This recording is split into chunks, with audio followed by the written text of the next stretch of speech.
Friends, good morning. तो चलिए हम लोग का दृष्टि आई का जो करंट अफेयर्स था उसमें राष्ट्रीय, अंतर्राष्ट्रीय और इकोनॉमिक्स जो आर्थिक तक खत्म हो गया। अब हम लोग स्टार्ट करते हैं इसका साइंस सेक्शन। तो साइंस सेक्शन को देख लेते हैं हम।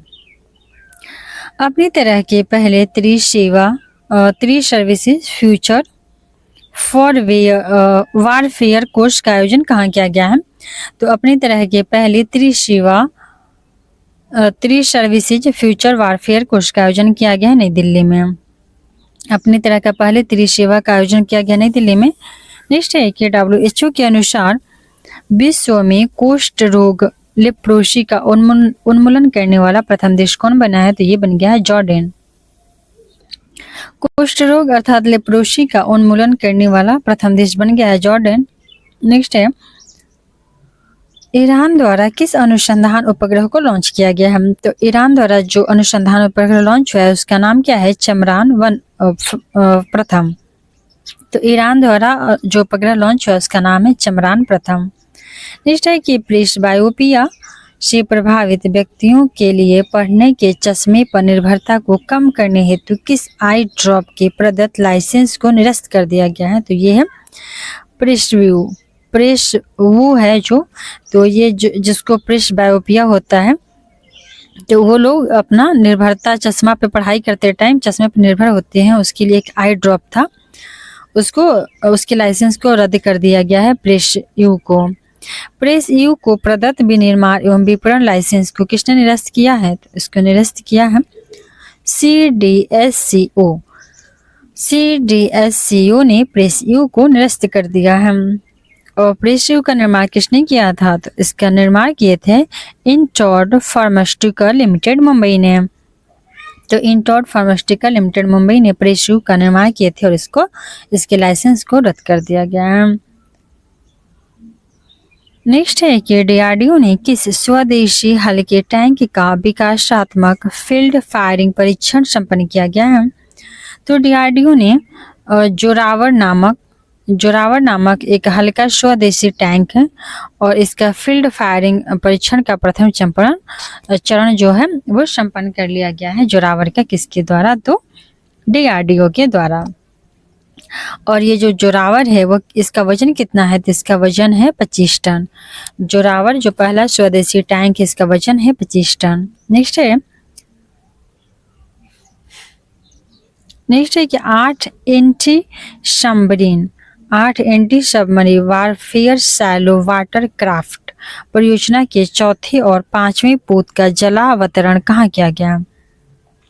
तो 8 go anti submarine warfare shallow water craft है, इसका जलावतरण कहाँ किया गया है? तो कोच्चि में किया गया है, केरल के कोच्चि में। इसमें और है आगे कि चौथे और 5वें जो पोत है इसका नाम क्या है क्रमशः? तो चौथे पोत का नाम है मालपी और 5वें पोत का नाम है मुल्की। तो चौथा पोत है मालपी और 5वां पोत है मुल्की। और मालपी और मुल्की इन दोनों का कहाँ पे जलावतरण हुआ है? तो कोच्चि में, केरल की कोच्चि में हुआ है। नेक्स्ट है कि अग्नि 4 बैलिस्टिक मिसाइल का सफल प्रक्षेपण कहाँ किया गया है? तो अग्नि 4 बैलिस्टिक मिसाइल का सफल परीक्षण चांदीपुर में किया गया है और चांदीपुर है उड़ीसा में। तो उड़ीसा के चांदीपुर में अग्नि 4 बैलिस्टिक मिसाइल का प्रक्षेपण हुआ है। नेक्स्ट है भारत का पहला स्वदेशी हेपेटाइटिस ए के टीके का क्या नाम है? भारत का पहला स्वदेशी हेपेटाइटिस ए के टीके का नाम क्या है? तो यह है हैवीश्योर है जो पहला हेपेटाइटिस का स्वदेशी टीका है और इसका उपयोग होता है बाल चिकित्सा खुराक में, मतलब बच्चों को चिकित्सा के लिए टीका लगाया जाता है हेपेटाइटिस। इसका नाम है हैवीश्योर। नेक्स्ट है कि यह टीका किसने लॉन्च किया है? तो यह हैवीश्योर टीका ने इंडियन इम्यूनोलॉजिकल लिमिटेड ने लॉन्च किया है। इंडियन इम्यूनोलॉजिकल लिमिटेड ने इसको लॉन्च किया है। आगे देखते हैं कि कौन से देश ने तरंग शक्ति 2024 नामक अपने पहले बहुराष्ट्रीय हवाई अभ्यास का आयोजन किया है? तो तरंग शक्ति 2024 नामक अपने पहले बहुराष्ट्रीय हवाई अभ्यास का आयोजन भारत ने किया है। तरंग शक्ति 2024 का आयोजन भारत ने किया है और इस अभ्यास का आयोजन कितने चरण में किया गया? तो 2 चरण में। इस अभ्यास का आयोजन 2 चरण में हुआ है। पहला चरण था सुलूर जो तमिलनाडु में है और दूसरा चरण है जो जोधपुर में है। तो ये जो है ना बहुराष्ट्रीय हवाई अभ्यास तरंग शक्ति, तो इसका आयोजन 2 चरण में हुआ है। पहला चरण सुलूर तमिलनाडु की सुलूर में, दूसरा चरण जोधपुर में हुआ था। नेक्स्ट है कि national one health mission NOHM national one health mission के तत्वावधान में महामारी से निपटने की तैयारियों का आकलन करने के लिए कहां पर विषाणु युद्धाभ्यास आयोजित हुआ है? तो विषाणु युद्धाभ्यास आयोजित हुआ है राजस्थान के अजमेर में। नेशनल वन हेल्थ मिशन के तत्वावधान में महामारी से निपटने के लिए तैयारियों का आकलन करने के लिए विषाणु युद्धाभ्यास आयोजित हुआ है राजस्थान के अजमेर में। ये बहुत इंपॉर्टेंट है, विषाणु युद्धाभ्यास राजस्थान के अजमेर में। कहाँ पे पहला स्वदेश निर्मित प्रदूषण नियंत्रण पोत लॉन्च हुआ है? तो प्रदूषण नियंत्रण पोत लॉन्च हुआ है गोवा में। स्वदेश निर्मित है और प्रदूषण नियंत्रण पोत है, यह है गोवा में। आगे देख लेते हैं। तो अगला है कि स्वदेश निर्मित प्रदूषण नियंत्रण पोत का क्या नाम है? तो स्वदेश निर्मित प्रदूषण नियंत्रण पोत का नाम है समुद्र प्रताप। स्वदेश निर्मित प्रदूषण नियंत्रण पोत का नाम है समुद्र प्रताप। नेक्स्ट है कि किसने अपनी ओरल हैजा वैक्सीन OCB हिलकोल को लॉन्च किया। तो ओरल हैजा वैक्सीन OCB हिलकोल को लॉन्च किया है Bharat biotech international limited BBIL। तो BBIL Bharat biotech international limited ने अपना पहला ओरल हैजा वैक्सीन OCB हिलकोल को लॉन्च किया है। नेक्स्ट है कि भारतीय वायुसेना ने किस मिसाइल के निर्माण हेतु DRDO और भारत डायनेमिक्स लिमिटेड को मंजूरी दिया है? तो भारतीय वायुसेना ने अस्त्र मार्क 1 के लिए DRDO को भारत डायनेमिक लिमिटेड के साथ मिलकर के बनाने के लिए अनुमति दे दी है। नेक्स्ट है कि किन राज्य में नए मोर अभ्यारण्य की स्थापना की गई है? तो नया मोर अभ्यारण्य बनेगा कर्नाटक में और उसके साथ ही बनेगा केरल में। नया मोर अभ्यारण्य कहाँ बनेगा? तो नया मोर अभ्यारण्य बनेगा कर्नाटक में और केरल में बनेगा।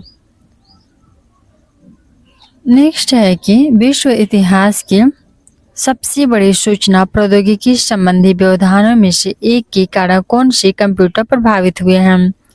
तो कौन सा कंप्यूटर प्रभावित हुआ? यह है माइक्रोसॉफ्ट विंडोज संचालित कंप्यूटर। तो विश्व इतिहास के सबसे बड़ी सूचना प्रौद्योगिकी संबंधी अर्थात IT सेक्टर में IT आउटेज में से एक कौन सा कारण था जिसकी वजह से कंप्यूटर प्रभावित हुआ है? तो माइक्रोसॉफ्ट जो विंडोज संचालित कंप्यूटर था तो वो सब जगह क्या हुआ, एक साथ प्रभावित हो गया था और सब पे बग, सारे सिस्टम पे बग आने लगे थे।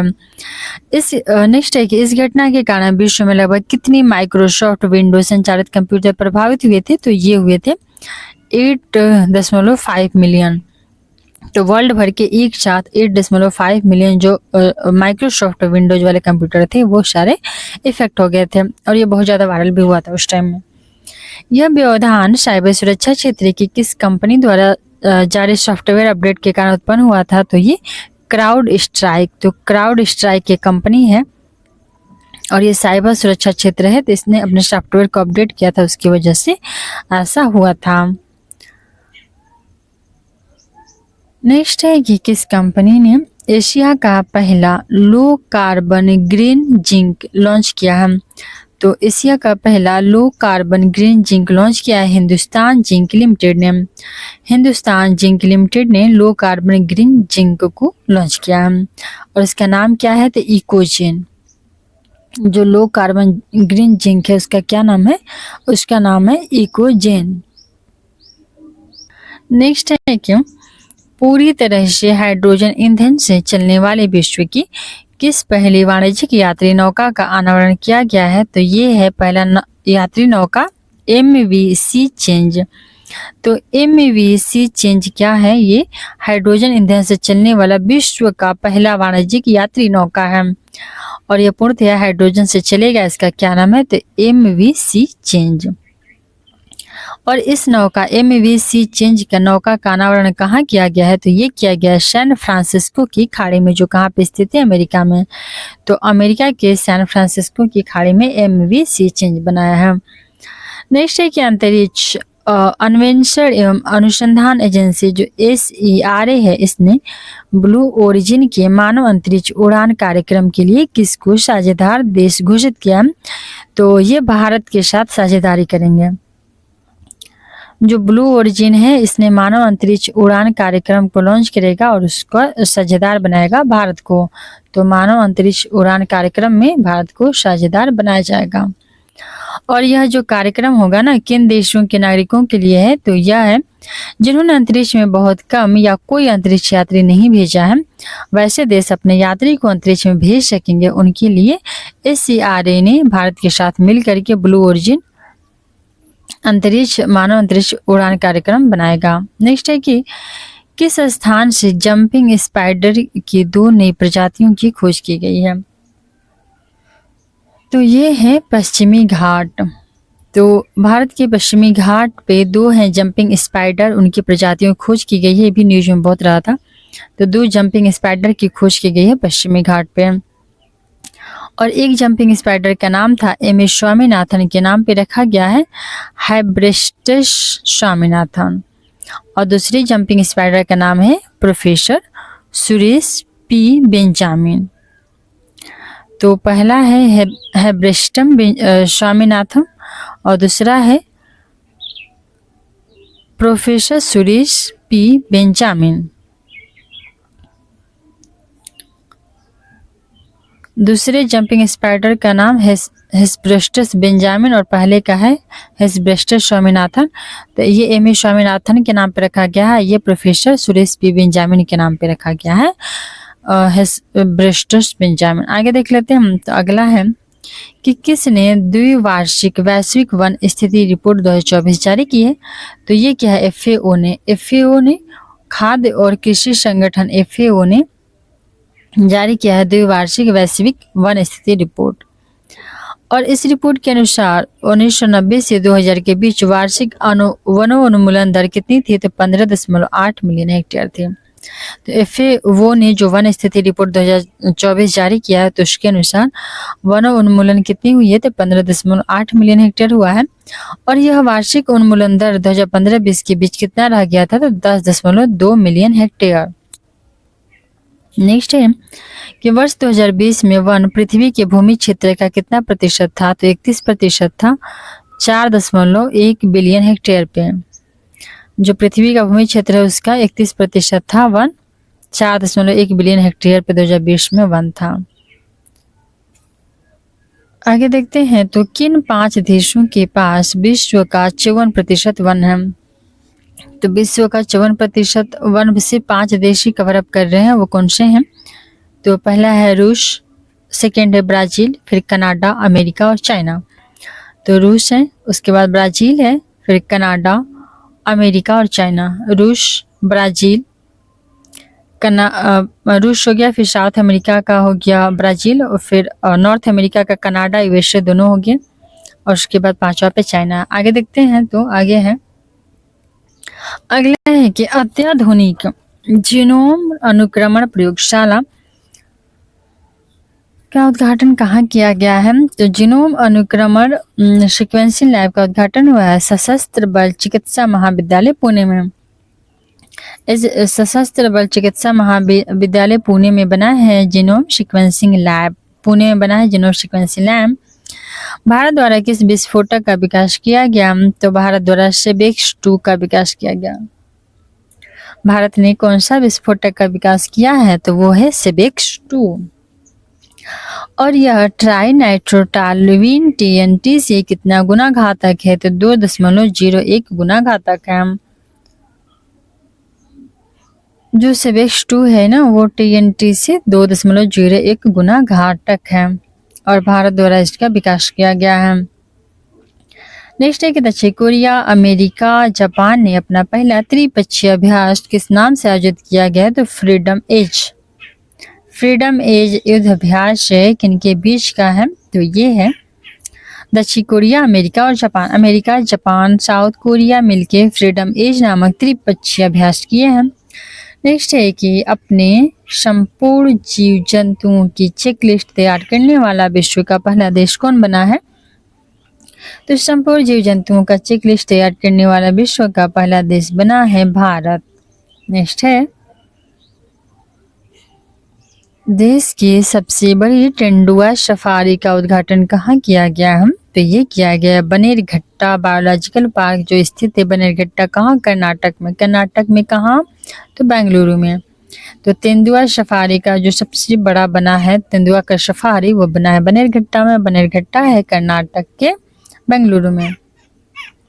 नेक्स्ट है कि किन दो देशों के बीच होपेक्स वायु सैन्य अभ्यास का आयोजन हुआ है?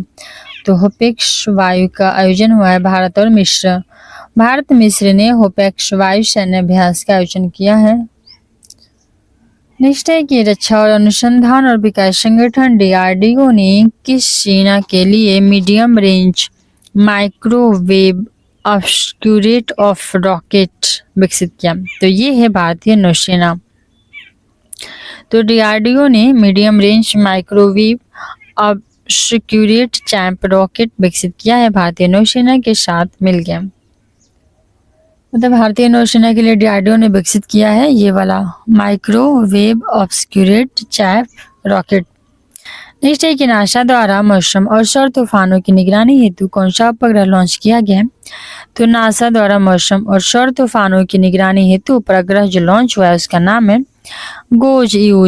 गोज का फुल फॉर्म है जी से जियो स्टेशनरी, ओ से ऑपरेशनल एनवायरमेंटल सैटेलाइट। तो गोज-यू नासा ने मौसम और सौर तूफान का निगरानी के लिए लॉन्च किया है ताकि लोगों को अलर्ट भेजा सके और उस पर निगरानी रखा जा सके मौसम और सौर तूफान पे गोज-यू।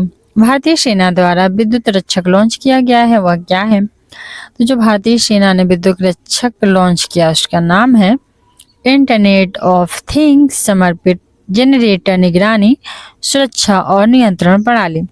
तो IoT जो होता है इंटरनेट ऑफ थिंग्स होता है, जो जैसे कि स्विच के माध्यम से सारा चीज रिमोट के माध्यम से कनेक्टेड होता है, बल्ब, लाइट, ट्यूबलाइट, फैन, जो भी है सारा चीज, टीवी वगैरह सारा चीज, तो वही है। तो उसी को भारतीय सेना द्वारा विद्युत रक्षक लॉन्च किया है।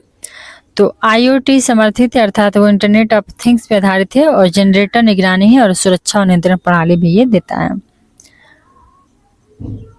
नेक्स्ट है कि संयुक्त राष्ट्र द्वारा वर्ष 2025 को किस रूप में मनाए जाने की घोषणा की गई है? अंतर्राष्ट्रीय क्वांटम विज्ञान और प्रौद्योगिकी वर्ष। संयुक्त राष्ट्र ने 2025 को किस वर्ष में मनाएगा?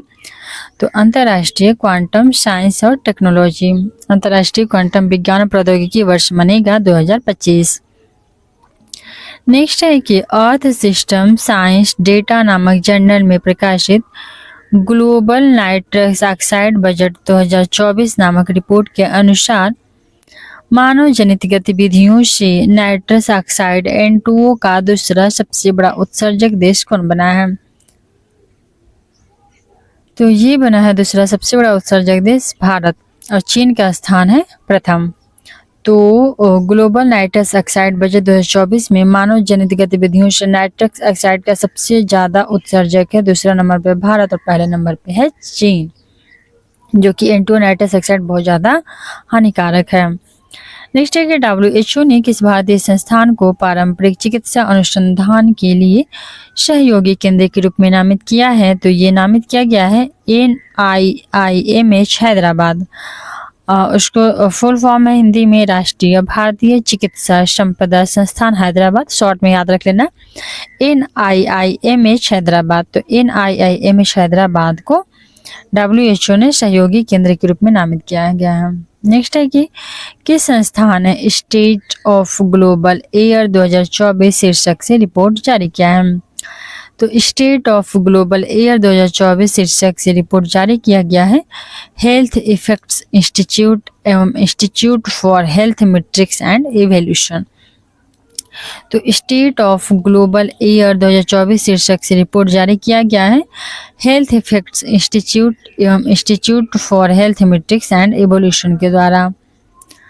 आगे देख लेते हैं। तो अगला है कि CSE जिसका फुल फॉर्म है centre for science and environment. CSE centre for science and environment की रिपोर्ट के अनुसार संपीड़ित जो बायोगैस है CBG है, उसका उत्पादन क्षमता में कौन सा राज्य अग्रणी है? तो ये है उत्तर प्रदेश। CSE की रिपोर्ट के अनुसार संपीड़ित बायोगैस CBG उत्पादन में प्रथम स्थान पर उत्तर प्रदेश है। नेक्स्ट है, किस नाम से भारत के पहले स्वदेशी बम वर्षक मानव रहित विमान का अनावरण किया गया? तो यह है FWD-200B। तो भारत के पहले स्वदेशी बम वर्षक मानव रहित विमान है UAV का अनावरण किया गया है FWD-200B। अगला देखते हैं। तो अगला है कि मिल्की वे आकाशगंगा के सबसे बड़े ज्ञात किस कृष्ण छिद्र ब्लैक होल की खोज की गई है? तो उसका नाम रखा गया है गैया BH3। तो गैया BH3 जो है वो अब तक का कृष्ण छिद्र ब्लैक होल की खोज की गया है मिल्की वे में, आकाशगंगा का सबसे बड़ा है जो ज्ञात है, तो उसका नाम है गैया BH3। नेक्स्ट है कि विश्व के पहले पूर्णतः 3D प्रिंटेड इंजन वाले रॉकेट का परीक्षण किसने किया है? तो विश्व का पहला पूर्णतः 3D प्रिंटेड इंजन वाला रॉकेट का परीक्षण किया है भारत ने अग्निकुल कॉस्मस प्राइवेट लिमिटेड। तो भारत के अग्निकुल कॉस्मस प्राइवेट लिमिटेड ने 3D प्रिंटेड इंजन वाले पॉकेट का परीक्षण किया है। आगे देखते हैं। तो विश्व के प्रथम 3D प्रिंटेड इंजन वाले रॉकेट का क्या नाम है? तो इसका नाम है अग्निबाण शॉर्टेड। अग्निबाण शॉर्टेड जो है वो है 3D प्रिंटेड इंजन वाला रॉकेट और विश्व का पहला है ये। DRDO द्वारा किस मिसाइल का सफल परीक्षण किया गया है? तो DRDO ने रुद्रम सेकेंड का सफल परीक्षण किया है। DRDO ने रुद्रम सेकेंड का सफल परीक्षण किया है और यह एक मिसाइल है। भारत के पहले अंतरिक्ष पर्यटक कौन बने हैं? तो ये बने हैं गोपी थोटाकुरा। तो भारत के पहले अंतरिक्ष पर्यटक बन गए हैं गोपी थोटाकुरा। नेक्स्ट है कि किसने 3D printed rocket engine PS4 का सफल परीक्षण किया है? तो ये किया है इसरो ने। 3D printed rocket engine PS4 का सफल परीक्षण किया गया इसरो के द्वारा। हाल ही में अमेरिका में प्रसारित हुआ है FLIRT किसका एक नया वेरिएंट है? तो ये है कोविड-19 का। तो कोविड-19 का एक नया वेरिएंट आया है, अमेरिका में इसका प्रसार हुआ है FLIRT। किस देश ने चंद्रमा के सुदूर हिस्से से नमूना एकत्र करने हेतु चांग A6 मिशन लॉन्च किया है? तो चीन ने चांग A6 मिशन लॉन्च किया है जो चंद्रमा के सुदूर हिस्से से नमूना एकत्र करेगा। नेक्स्ट है कि विश्व का पहला high speed 6G prototype device किसने लॉन्च किया है? तो जापान ने विश्व का पहला 6G high speed prototype device launch किया है। नेक्स्ट है कि किस रोग के नए टीके टाक 003 को विकसित किया गया है? तो ये है डेंगू। तो डेंगू का एक नया टीका का लॉन्च कर दिया गया है, यह विकसित किया गया है टाक 003। डेंगू का एक नया टीका टाक 003 आ गया है। नेक्स्ट है कि किस अंतरिक्ष एजेंसी द्वारा पृथ्वी के ध्रुवों के अध्ययन के लिए प्री फायर मिशन लॉन्च हुआ है? तो नासा।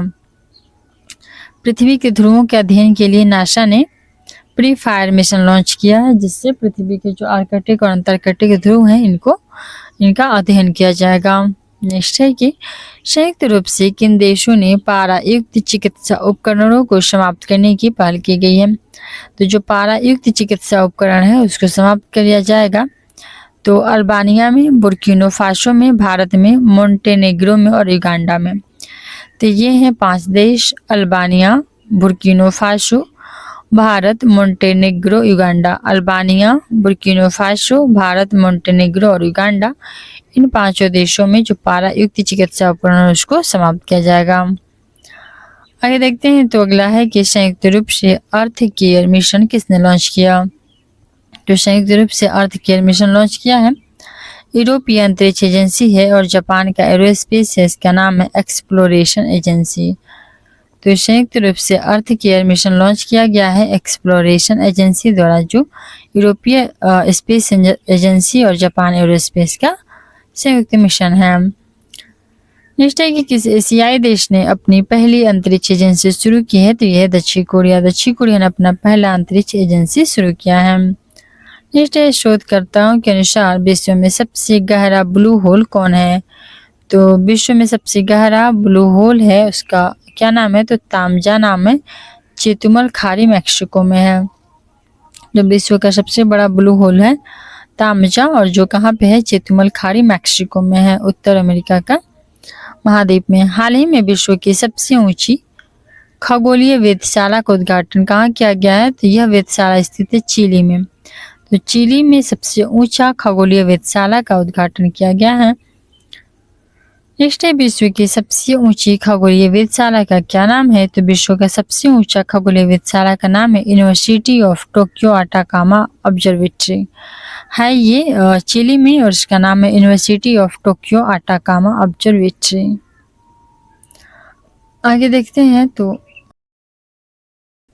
भारतीय खगोल भौतिकी संस्थान द्वारा किस शहर में जीरो शैडो डे मनाया गया है, तो ये है बेंगलुरु। भारतीय खगोल भौतिकी संस्थान द्वारा बेंगलुरु में मनाया गया है जीरो रोडो डे या जीरो शैडो डे मनाया गया बेंगलुरु में। नेक्स्ट है कि भारत की पहली बहुउद्देशीय संयुक्त ताप एवं विद्युत ग्रीन हाइड्रोजन पायलट परियोजना का उद्घाटन कहाँ किया गया है, तो ये किया गया है झाकरी में। झाकरी कहाँ है, तो हिमाचल प्रदेश में है। भारत की पहली बहुउद्देशीय संयुक्त ताप एवं विद्युत ग्रीन हाइड्रोजन पायलट परियोजना का उद्घाटन कहाँ किया गया है, तो ये किया गया है झाकरी हिमाचल प्रदेश में। नेक्स्ट है कि किसने जवानों के लिए देश की सबसे हल्की बुलेट प्रूफ जैकेट बनाई है, तो जवानों के लिए सबसे हल्की बुलेट प्रूफ जैकेट बनाई है रक्षा सामग्री एवं भंडार अनुसंधान तथा विकास प्रतिष्ठान, जो कहाँ पे है, कानपुर में है। तो जवानों के लिए देश की सबसे हल्की बुलेट प्रूफ जैकेट किसने बनाई है, तो ये बनाई है रक्षा सामग्री एवं भंडार अनुसंधान तथा विकास प्रतिष्ठान कानपुर। अगला देख लेते हैं, तो अगला है कि विश्व का पहला साइबर क्राइम सूचकांक किसके द्वारा जारी किया गया, तो विश्व का पहला साइबर क्राइम सूचकांक जारी किया गया ऑक्सफोर्ड विश्वविद्यालय द्वारा और यूएनएसडब्ल्यू द्वारा। विश्व का पहला साइबर क्राइम सूचकांक जारी किया गया ऑक्सफोर्ड विश्वविद्यालय और यूएनएसडब्ल्यू द्वारा। नेक्स्ट है कि विश्व साइबर क्राइम सूचकांक के अनुसार वह शीर्ष 3 देश कौन से हैं जहां सबसे ज्यादा साइबर अपराध दर्ज किए गए, तो पहला है रूस में सबसे ज्यादा साइबर अपराध हुआ है, दूसरा है यूक्रेन और तीसरा है चीन, और चीन है भारत का 10वां स्थान पे। तो सबसे ज्यादा साइबर क्राइम सूचकांक में पहला कौन रहा है, तो पहला रूस रहा है, दूसरा यूक्रेन रहा है और तीसरा चीन रहा है। आगे देख लेते हैं, तो नेक्स्ट पॉइंट है कि किसने Indian space situational assessment report 2023 जारी की है, तो Indian space situational assessment report 2023 जारी की है इसरो ने जारी किया है Indian space situational assessment report. आगे देखते हैं, तो अगला है कि किस निजी कंपनी के उपग्रह TSAT-1A को लॉन्च किया गया है, तो निजी कंपनी का उपग्रह TSAT-1A को लॉन्च किया है Tata advanced system limited TASL। तो TSAT-1A को लॉन्च किया है TASL Tata advance system limited ने। नेक्स्ट है कि हाल ही में भारतीय वायुसेना द्वारा परीक्षण किए जाने के कारण खबरों में रहा क्रिस्टल मेष 2 क्या है, तो क्रिस्टल मेष 2 है वायु से प्रक्षेपित की जाने वाली बैलिस्टिक मिसाइल। क्रिस्टल मेष 2 क्या है, तो क्रिस्टल मेष 2 है वायु से प्रक्षेपित की जाने वाली बैलिस्टिक मिसाइल।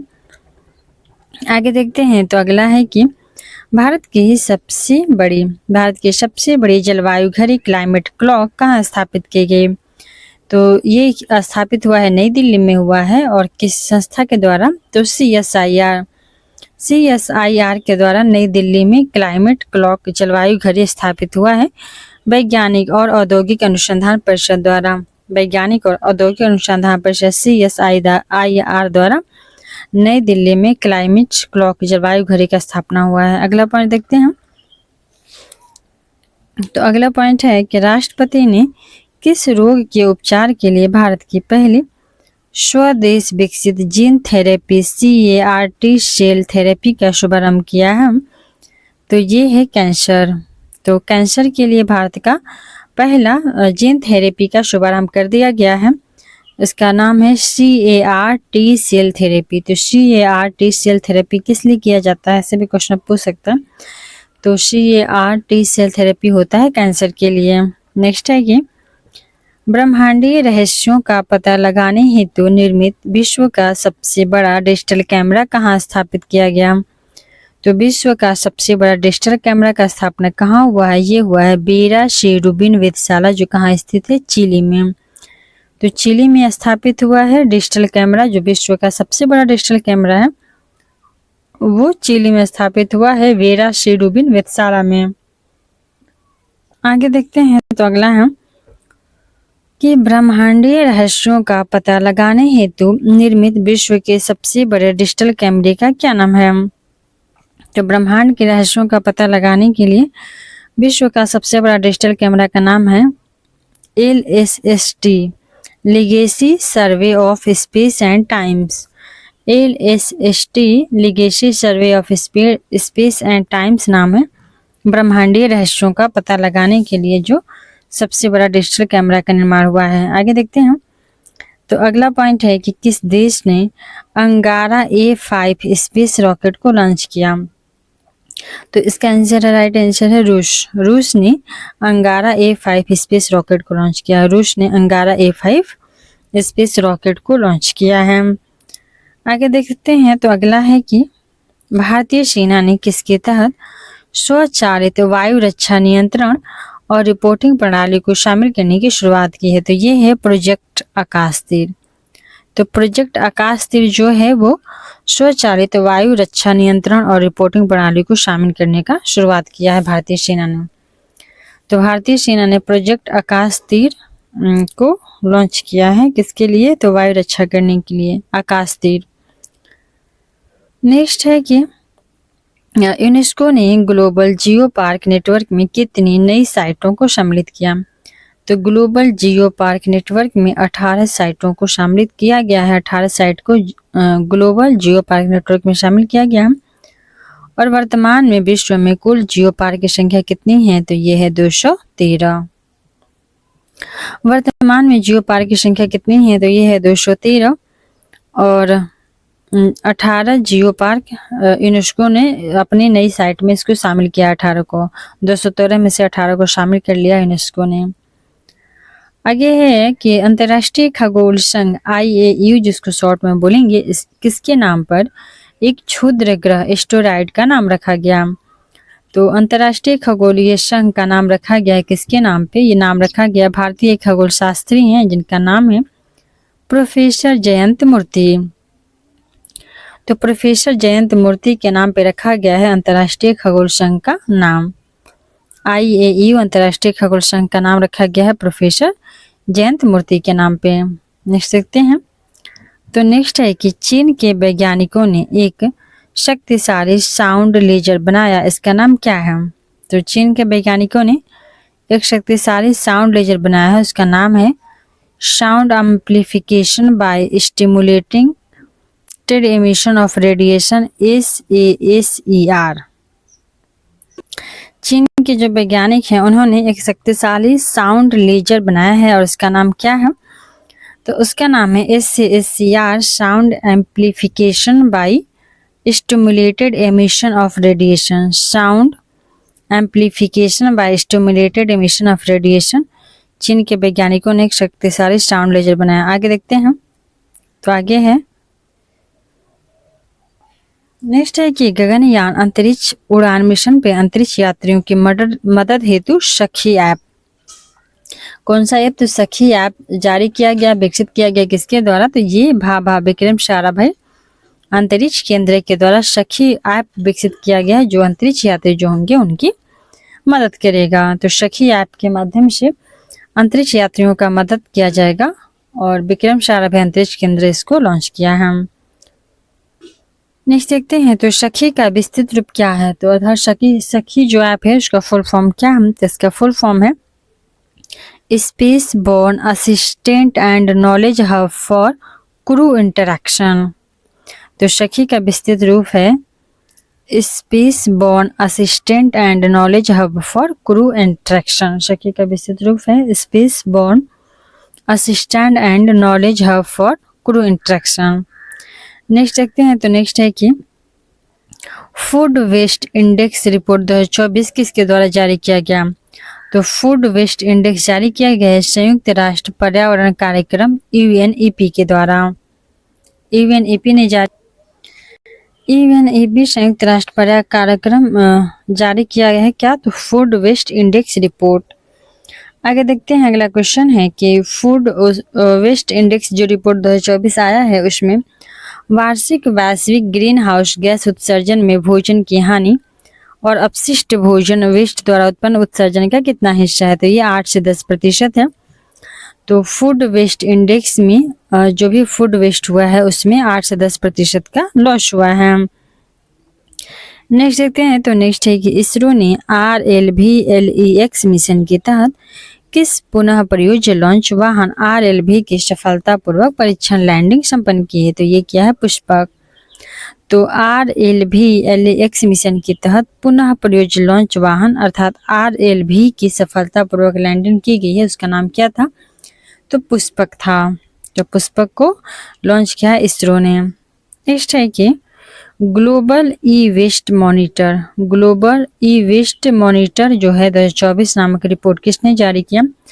तो जो ई कचरा होता है इलेक्ट्रॉनिक डिजिटल वेस्ट होता है, तो उसका सर्वे करके जारी किया गया है रिपोर्ट। तो ये किसने जारी किया है, तो संयुक्त राष्ट्र प्रशिक्षण अनुसंधान संस्थान शॉर्ट में है UNITAR यूनिस्टार।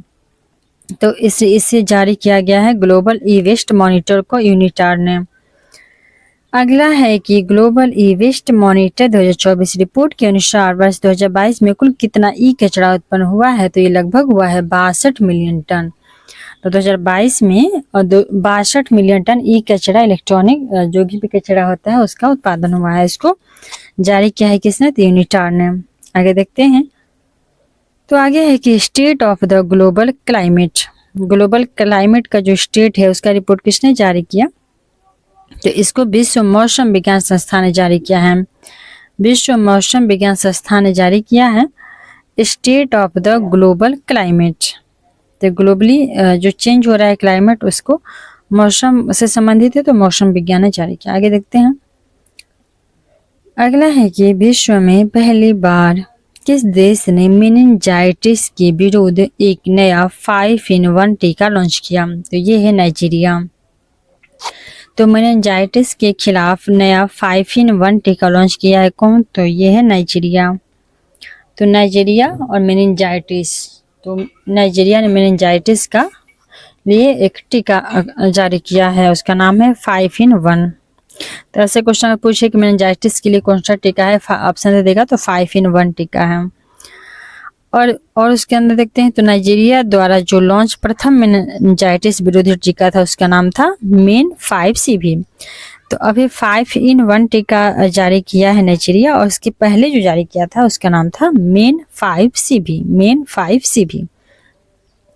नेक्स्ट है किस देश को खसरा और रूबेला चैंपियन पुरस्कार से सम्मानित किया गया। तो भारत को।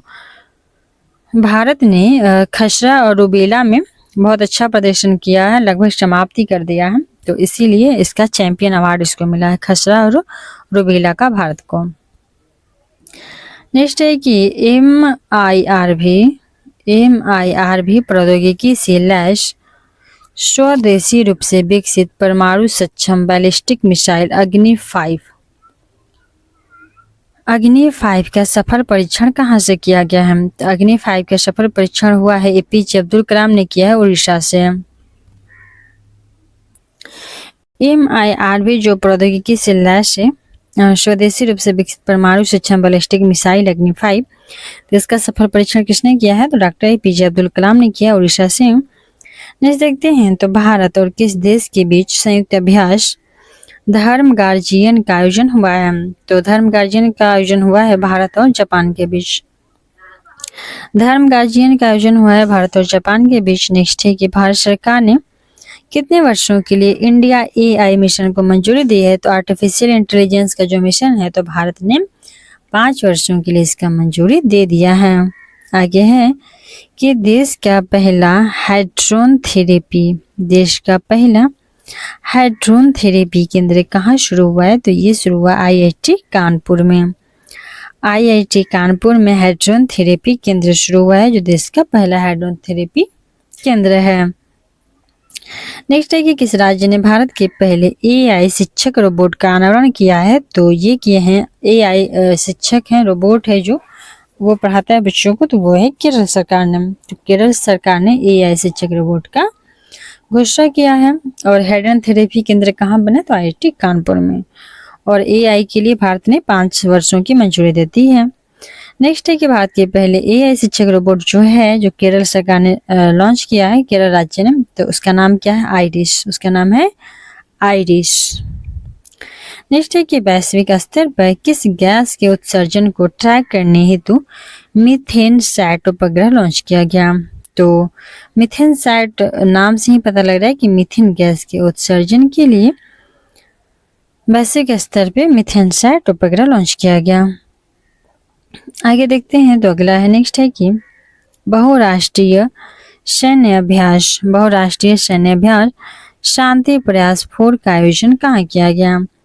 तो जो बहुराष्ट्रीय सैन्य अभ्यास शांति प्रयास 4 है, उसका आयोजन हुआ है नेपाल में। तो नेपाल में शांति प्रयास 4 का आयोजन किया गया है, जो बहुराष्ट्रीय सैन्य अभ्यास है। आगे देखते हैं तो नेक्स्ट है कि किस देश के पास पार्स 1 रिमोट सेंसिंग उपग्रह को लॉन्च किया गया है? तो ये है ईरान। तो ईरान देश के पार्स 1 रिमोट सेंसिंग उपग्रह को लॉन्च किया गया है।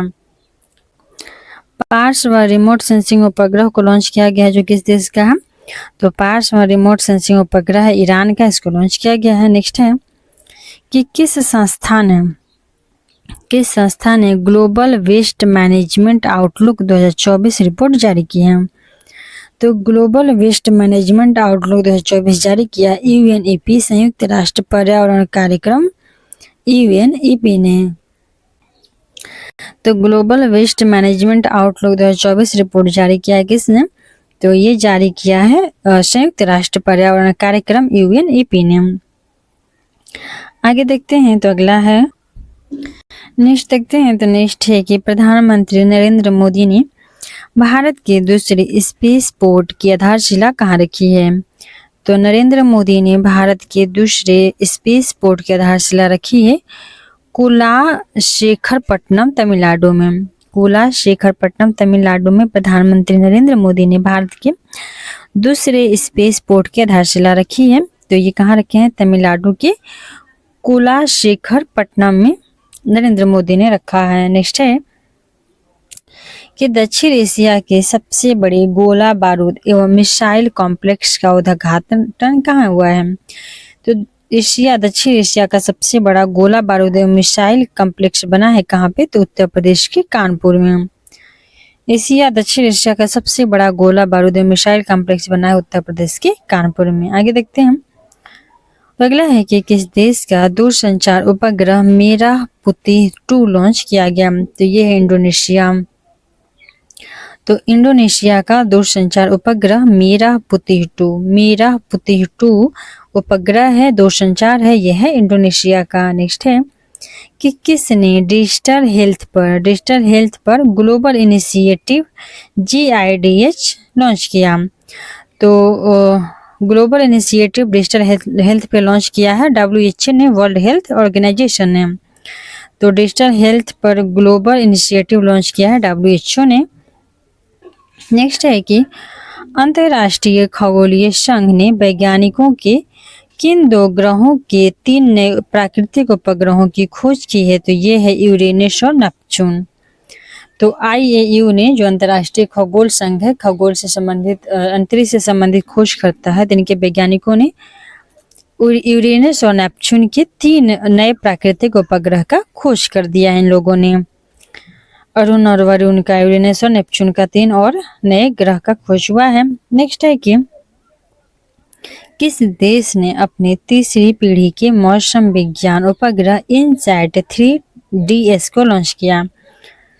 तो मौसम विज्ञान जो उपग्रह है इनसैट 3, तो उसने लॉन्च किया है भारत। तो भारत ने मौसम का तीसरा पीढ़ी का भी मौसम विज्ञान, जैसे मौसम विज्ञान का जब शुरुआत हुआ तो उसका पहला चरण, दूसरा चरण और तीसरा चरण, तो तीसरा पीढ़ी है ये इनसैट 3, तो इसको भारत ने लॉन्च कर दिया। नेक्स्ट है कि वायु शक्ति 2024 का आयोजन कहाँ किया गया है? तो ये किया गया है वायु शक्ति 2024 का आयोजन राजस्थान में। भारत के राजस्थान में वायु शक्ति 2024 का आयोजन किया गया है राजस्थान में। नेक्स्ट देखते हैं तो किसके द्वारा स्वदेशी लेजर हथियार दुर्गा 2 का विकास किया गया है? तो स्वदेशी लेजर हथियार दुर्गा 2 का विकास DRDO ने किया है। Defence research and development organisation ने दुर्गा 2 का विकास किया है। और दुर्गा 2 क्या है? तो दुर्गा 2 है एक स्वदेशी लेजर हथियार। तो स्वदेशी लेजर हथियार हम दुर्गा 2 और इसका विकास DRDO ने किया है। नेक्स्ट देखते हैं तो नेक्स्ट है कि दुर्गा 2 लेजर हथियार जो है इसके संदर्भ में दुर्गा का फुल फॉर्म क्या है? तो ये है डी से डायरेक्शनली अनरेस्ट्रिक्टेड री-गन अरे। तो डायरेक्शनली अनरेस्ट्रिक्टेड री-गन अरे है जो DRDO ने विकसित किया है और एक तरह से लेजर हथियार है। आगे देखते हैं, अगला है कि सोडियम आयन बैटरी को वाणिज्यिक रूप से लॉन्च करने वाली पहली भारतीय कंपनी कौन बनी है? तो ये बन गई है सोडियम एनर्जी, जो स्थित है कहाँ? तो हैदराबाद में। तो सोडियम आयन बैटरी को वाणिज्यिक रूप से लॉन्च करने वाला पहला कंपनी का नाम है सोडियम। तो सोडियम एनर्जी नाम है जो स्थित है कहाँ पे? तो हैदराबाद में स्थित है। अगला है कि किस अंतरिक्ष अनुसंधान संगठन ने पीस मिशन लॉन्च किया है? तो पीस मिशन लॉन्च किया है किसने? नासा ने।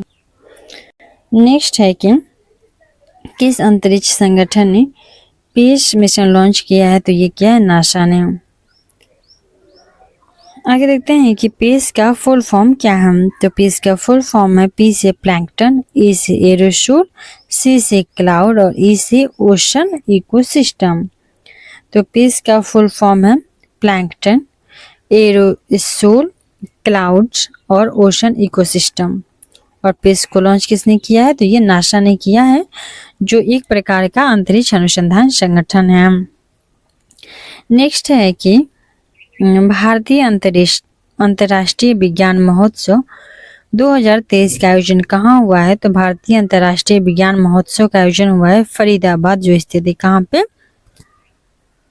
हरियाणा में। तो हरियाणा में अंतर्राष्ट्रीय विज्ञान महोत्सव का आयोजन किया गया है, फरीदाबाद के हरियाणा में अंतर्राष्ट्रीय विज्ञान महोत्सव। नेक्स्ट है कि IISF का यह कौन सा संस्करण था? तो IISF का यह संस्करण था 9वां। IISF का यह संस्करण था 9वां। और इस संस्करण का केंद्रीय विषय क्या था? तो इस संस्करण का केंद्रीय विषय था अमृतकाल में साइंस और टेक्नोलॉजी सार्वजनिक लोक संपर्क। तो साइंस टेक्नोलॉजी पब्लिक आउटरीच यानी अमृतकाल, अर्थात अमृतकाल में साइंस और टेक्नोलॉजी का लोगों तक क्या पहुंच है, लोगों तक क्या सहयोगिता है, तो इसका IISF का ये विषय था, मुख्य विषय था और यह 9वां संस्करण था इसका। नेक्स्ट देखते हैं तो नेक्स्ट है कि भारत का पहला ग्राफीन केंद्र अर्थात India innovation centre for graphene किस राज्य में शुरू किया गया है? तो ये है केरल।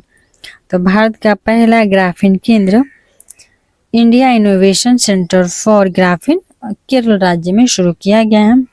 नेक्स्ट देखते हैं तो नेक्स्ट है कि इसकी शुरुआत किस मंत्रालय के साथ मिलकर की गई है? तो ग्राफीन का शुरुआत इलेक्ट्रॉनिक और सूचना प्रौद्योगिकी मंत्रालय भारत सरकार द्वारा किया गया मिलकर। तो ग्राफीन की शुरुआत केरल राज्य में हुआ है और इसका शुरुआत इलेक्ट्रॉनिक और सूचना प्रौद्योगिकी मंत्रालय भारत सरकार द्वारा मिलकर किया गया है। आगे देख लेते हैं तो अगला है कि एंटीबायोटिक दवाओं के दुरुपयोग को नियंत्रित करने के लिए केरल सरकार ने कौन सी योजना को शुरू किया है? तो इसने शुरू किया ऑपरेशन अमृत। तो एंटीबायोटिक दवा के मिस यूज को रोकने के लिए केरल सरकार ने ऑपरेशन अमृत का शुरुआत किया। आगे देखते हैं। तो अगला है कि किस संस्थान ने भारत के लिए हाई रेजोल्यूशन वाला पहला भूस्खलन जोखिम मानचित्र लैंडस्लाइड रिस्क मैप बनाया है? तो ये बनाया है IIT दिल्ली ने। तो जो हाई रेजोल्यूशन वाला भूस्खलन जोखिम मानचित्र अर्थात जमीन के अंदर जो भूकंप वगैरह भूस्खलन होता है तो उसका मैप बनाया गया है। तो कौन सा IIT ने इसका मैप बनाया? इसका मैप बनाया है IIT दिल्ली ने। नेक्स्ट है कि IGS ऑप्टिकल 8 नामक जासूसी उपग्रह का सफल प्रक्षेपण किस देश द्वारा किया गया है? तो IGS ऑप्टिकल 8 नामक जासूसी उपग्रह का सफल प्रक्षेपण जापान ने किया। IGS ऑप्टिकल का उपयोग किया है जापान ने। आगे देखते हैं। तो अगला है कि सिक्योर मोबाइल इकोसिस्टम संभव का किसने अनावरण किया है? तो सिक्योर मोबाइल इकोसिस्टम संभव का अनावरण भारतीय थल सेना ने किया है। सिक्योर मोबाइल इकोसिस्टम संभव का अनावरण किया है भारतीय थल सेना ने। और संभव का फुल फॉर्म है secure army mobile Bharat version. तो सिक्योर इसका संभव का फुल फॉर्म है secure army mobile Bharat version. Secure army mobile Bharat version इसका संभव का फुल फॉर्म है। नेक्स्ट है कि किस देश ने उपग्रह आइंस्टीन प्रोब लॉन्च किया है? तो उपग्रह आइंस्टीन प्रोब लॉन्च किया है चाइना ने। किस देश ने उपग्रह आइंस्टीन प्रोब लॉन्च किया है? तो उपग्रह आइंस्टीन प्रोब लॉन्च किया है चीन ने। नेक्स्ट है कि यह उपग्रह किस रॉकेट से लॉन्च किया गया है? तो यह उपग्रह लॉन्च हुआ है लॉन्ग मार्च 2C रॉकेट से। आइंस्टीन प्रोब चीन ने लॉन्च किया और आइंस्टीन प्रोब जो था वो लॉन्च किया गया है लॉन्ग मार्च 2C रॉकेट द्वारा। आइंस्टीन प्रोब लॉन्ग मार्च 2C रॉकेट लॉन्च किया है और ये चीन का है।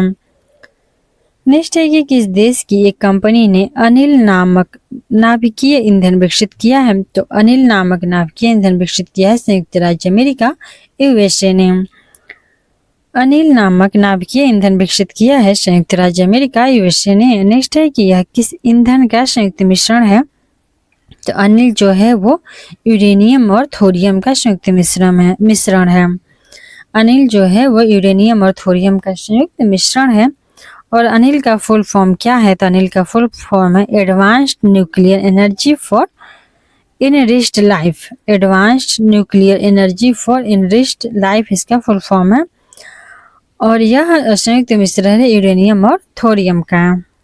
आगे देखते हैं। तो अगला है नेक्स्ट है कि इसका नाम किस भारतीय वैज्ञानिक के नाम पे रखा गया है?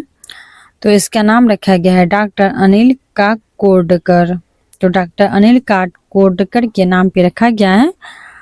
अनिल काकोडकर के नाम पे अनिल का नाम रखा गया है। और अनिल क्या है?